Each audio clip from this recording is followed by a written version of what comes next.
Il governo regionale diffonde un video esplicativo più nei dettagli dell'intervento di recupero appena concluso a Scala dei Turchi, a Realmonte.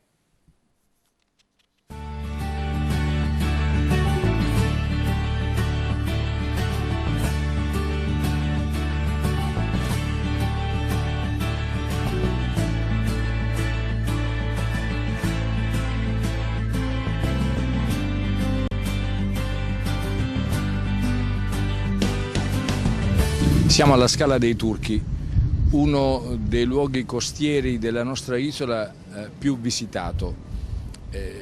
C'era un pericolo di frana. Abbiamo avviato un intervento deliberato dalla nostra giunta alla fine di ottobre.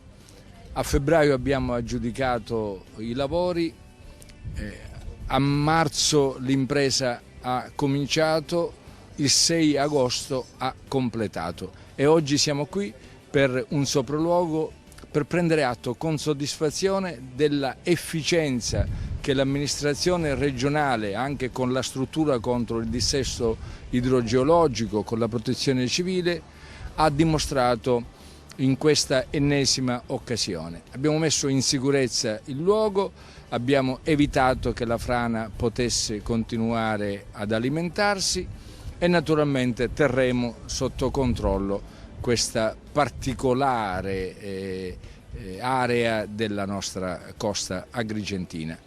Volevo condividere con voi questa gioia non soltanto perché abbiamo messo in sicurezza un luogo assai frequentato, ma anche perché abbiamo valorizzato un luogo turistico che deve essere di esempio, catalizzatore, polo di attrazione.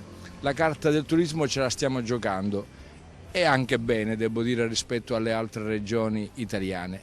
E però non bisogna cullarsi sugli allori. Servono servizi di qualità, serve una buona accoglienza, servono attenzioni particolari nei confronti dei nostri ospiti.